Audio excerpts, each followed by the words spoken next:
সমস্ত সাধুগুরু বৈষ্ণব এবং গীতাপ্রেমী ভক্তদের চরণে প্রণতি জানিয়ে তাদের চরণধূলির আশীর্বাদ নিয়ে শুরু করছি আজকের গীতাপাঠ।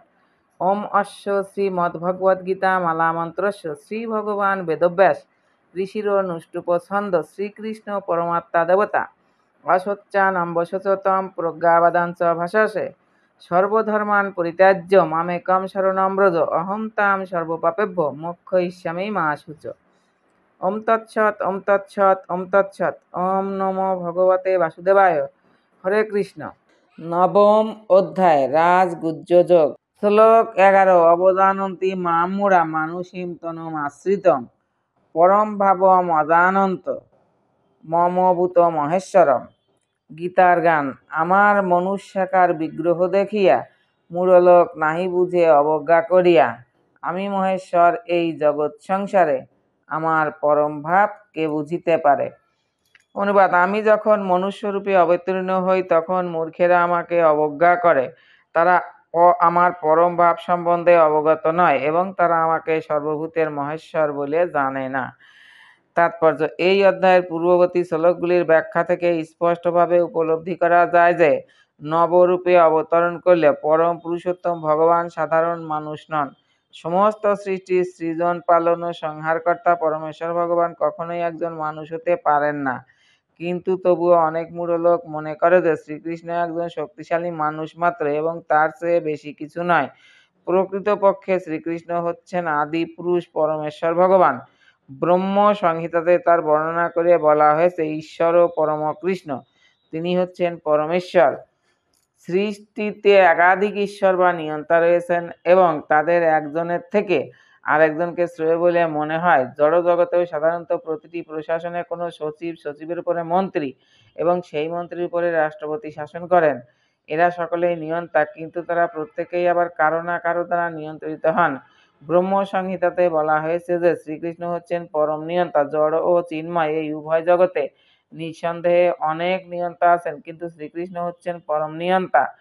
ঈশ্বর ও পরম কৃষ্ণ এবং তার শ্রীবিগ্রহ হচ্ছে সচ্চিদানন্দ ঘন অর্থাৎ অপ্রাকৃত।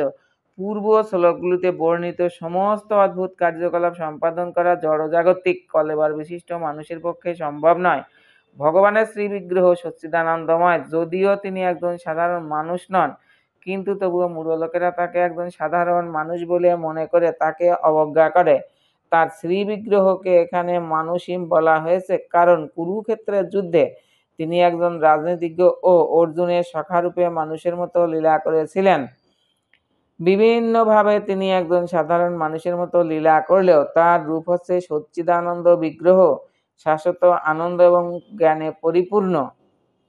বৈদিক শাস্ত্রেও সেই কথা প্রতিপন্ন করা হয়েছে। সচ্চিদানন্দ রূপায় কৃষ্ণায় আমি পরম পুরুষোত্তম ভগবান শ্রীকৃষ্ণের চরণে প্রণতি জানাই, যার রূপ সচ্চিদানন্দময়। বৈদিক শাস্ত্রে আরো অনেক বিবরণ আছে। তমেকম গোবিন্দম, তুমি হচ্ছে ইন্দ্রিয় সমূহেরও গাভীদের আনন্দবর্ধনকারী গোবিন্দ। সচ্চিদানন্দ বিগ্রহম, আর তোমার রূপ হচ্ছে শাশ্বত জ্ঞানময় ও আনন্দময়।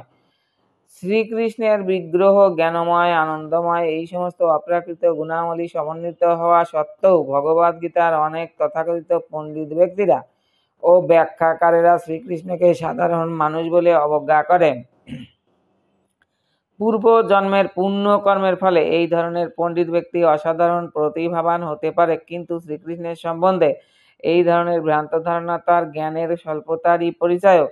তাই তাকে মূঢ় বলা হয়েছে। কারণ পরমেশ্বর শ্রীকৃষ্ণের অন্তরঙ্গ লীলাসমূহ এবং তার শক্তির বৈচিত্র্য সম্বন্ধে যারা অজ্ঞ তারাই তাকে সাধারণ মানুষ বলে মনে করে। এই ধরনের মূঢ় লোকেরা জানে না যে শ্রীকৃষ্ণের বিগ্রহ পূর্ণ জ্ঞান ও আনন্দের প্রতীক। তিনি হচ্ছেন সমস্ত সৃষ্টির অধীশ্বর এবং তিনি যে কোনো জীবকে জড়জগতের বন্ধন থেকে মুক্ত করতে পারেন। শ্রীকৃষ্ণের এই সমস্ত অপ্রাকৃত গুণসমূহের কথা না জানার ফলে এই ধরনের মূঢ় লোকেরা তাকে উপহাস করে।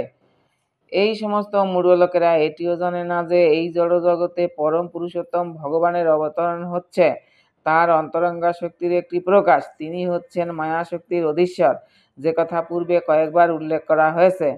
মম মায়া দুরত্যয়া, সেই অনুযায়ী তিনি ঘোষণা করেছেন যে অতি প্রবল মায়া শক্তি সর্বতোভাবে তার অধীন।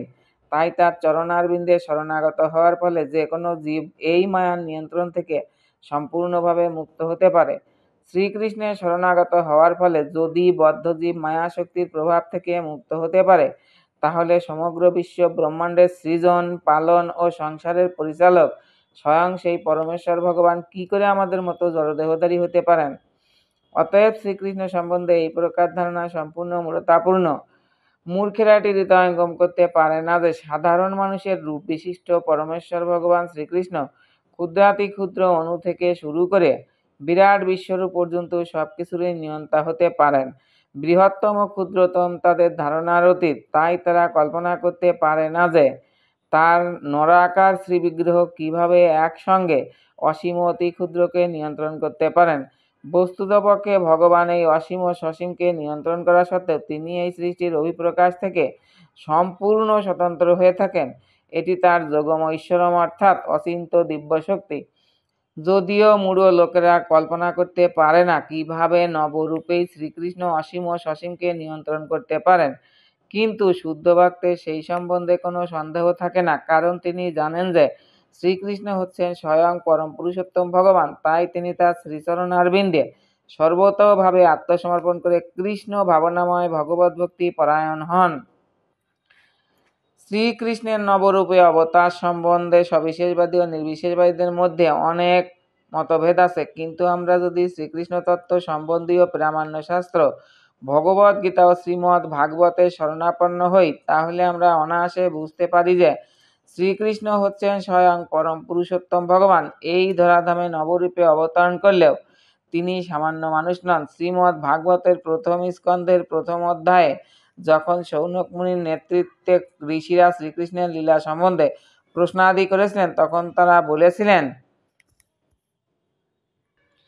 কৃতবান কিল কর্মাণি সহ রামেণ কেশব অতির্মত্তানি ভগবান গূঢ় কপট মানুষ। পরম পুরুষোত্তম ভগবান শ্রীকৃষ্ণ তার ভ্রাতা বলরামের সঙ্গে মনুষ্য রূপে লীলাবিলাস করেছেন এবং এভাবেই তার স্বরূপ গোপন রেখে তিনি বহু অলৌকিক কার্যকলাপ সম্পাদন করেছেন। পরমেশ্বরের নবরূপ অবতার মূঢ়দের কাছে বিড়ম্বনা স্বরূপ। পৃথিবীতে অবস্থানকালে শ্রীকৃষ্ণ যে সমস্ত অদ্ভুত ক্রিয়াকলাপ প্রদর্শন করেন, তা কোনো সাধারণ মানুষ করতে পারে না। শ্রীকৃষ্ণ যখন তার পিতা ও মাতা বসুদেব ও দেবকীর সম্মুখে সর্বপ্রথম আবির্ভূত হন, তখন তিনি চতুর্ভুজ রূপ নিয়ে প্রকট হয়েছিলেন, কিন্তু মাতা পিতার বাৎসল্য প্রেমময় প্রার্থনায় তিনি একটি সাধারণ শিশুর রূপ ধারণ করেন। ভাগবতে বলা হয়েছে, বভূব প্রাকৃত শিশু। তিনি একটি সাধারণ শিশু, একটি সাধারণ মানুষে পরিণত হয়েছিলেন। এখন আবার এখানে প্রতিপন্ন করা হয়েছে যে সাধারণ মানুষ রূপে প্রকাশ হওয়া তার চিন্ময় শ্রীবিগ্রহের এক মধুর বিলাস। ভগবদ্গীতার ১১ অধ্যায়েও বর্ণনা করা হয়েছে যে অর্জুন শ্রীকৃষ্ণের চতুর্ভুজ রূপ দেখবার জন্য প্রার্থনা করেছিলেন। তেনৈব রূপেণ চতুর্ভুজেন। এই চতুর্ভুজ রূপ প্রকাশের পর অর্জুনের প্রার্থনায় শ্রীকৃষ্ণ পুনরায় তার আদি মনুষ্য রূপ ধারণ করেছিলেন। ভগবানের এই বিবিধ রূপ বৈচিত্র্য সাধারণ মানুষের সাধ্য নয়। কিছু লোক যারা মায়াবাদের দ্বারা কলুষিত হওয়ার ফলে শ্রীকৃষ্ণকে উপহাস করে, তারা শ্রীকৃষ্ণকে সাধারণ মানুষ বলে প্রতিপন্ন করবার উদ্দেশ্যে শ্রীমদ্ ভাগবতের এই শ্লোকটি উদ্ধৃত করে, অহম সর্বেষু ভূতেষু আত্মাবস্থিত সদা। আমি সর্বদা সমস্ত জীবের মধ্যে পরমাত্মা রূপে অবস্থান করি। শ্রীকৃষ্ণকে উপহাসকারী অনধিকারী ব্যক্তিত্বের মনোকল্পিত ব্যাখ্যার অনুসরণ না করে এই শ্লোকের তাৎপর্য শ্রীজীব গোস্বামী ও শ্রী বিশ্বনাথ চক্রবর্তী ঠাকুর আদি বৈষ্ণব আচার্যদের ব্যাখ্যা অনুসারে বুঝতে চেষ্টা করা উচিত। এই শ্লোকের টিকায় শ্রীজীব গোস্বামী বলেছেন যে শ্রীকৃষ্ণ পরমাত্মা রূপে স্থাবর ও জঙ্গম সমস্ত জীবের মধ্যে অবস্থান করেন। তাই যে প্রাকৃত ভক্ত কেবল মন্দিরে প্রতিষ্ঠিত ভগবানের অর্চা মূর্তির পরিচর্যায় ব্যস্ত, কিন্তু অন্যান্য জীবদের সম্মান দিতে জানে না, তার অর্চা পূজা ব্যর্থ। ৩ শ্রেণীর ভগবত ভক্তদের মধ্যে প্রাকৃত ভক্তরা সবচেয়ে কনিষ্ঠ শ্রেণীভুক্ত। সে অন্য ভক্তদের উপেক্ষা করে মন্দিরের অর্চা বিগ্রহের প্রতি একাগ্র হয়ে থাকে। সুতরাং বিশ্বনাথ চক্রবর্তী ঠাকুরের সাবধানবাণী হচ্ছে যে এই প্রকার মনোবৃত্তি সংশোধন করা আবশ্যক। ভক্তের দেখা উচিত যে যেহেতু পরমাত্মা রূপে শ্রীকৃষ্ণ সমস্ত জীবের হৃদয়ে বিরাজমান থাকেন, তাই প্রতিটি জীব হচ্ছে ভগবানের মন্দির। ভগবানের মন্দিরকে যেভাবে অভিবাদন করা হয়, তেমনি পরমাত্মার মন্দির স্বরূপ প্রতিটি প্রাণীকে যথোচিত সম্মান করা উচিত, প্রত্যেককেই যথোচিত শ্রদ্ধা জানানো উচিত এবং কখনোই কাউকে অবহেলা করা উচিত নয়। অনেক নির্বিশেষবাদী আছে যারা মন্দিরে ভগবানের শ্রীবিগ্রহের অর্চনা করাকে উপহাস করে। তারা তর্ক করে যে ঈশ্বর সর্বব্যাপক, অতএব মন্দিরে পূজা করে তাকে সীমিত করা হবে কেন? কিন্তু ভগবান যদি সর্বব্যাপক হন, তাহলে কি তিনি মন্দিরে অথবা অর্চা বিগ্রহে নেই? সবিশেষবাদী এবং নির্বিশেষবাদীরা যদিও এভাবেই আবহমান কাল তর্ক করে থাকে, কিন্তু কৃষ্ণ ভাবনাময় শুদ্ধ ভক্ত যথার্থই জানেন যে ভগবান শ্রীকৃষ্ণ পরম পুরুষোত্তম হলেও তিনি সর্বব্যাপক। ব্রহ্ম সংহিতাতেও সেই কথা প্রতিপন্ন করা হয়েছে। তার পরমধাম গোলক বৃন্দাবনে নিত্য বিরাজমান হওয়া সত্ত্বেও তিনি তার বিবিধ শক্তির প্রভাবে এবং তার অংশকলার প্রকাশের মাধ্যমে প্রাকৃত ও অপ্রাকৃত সৃষ্টি সর্বত্র বিরাজমান।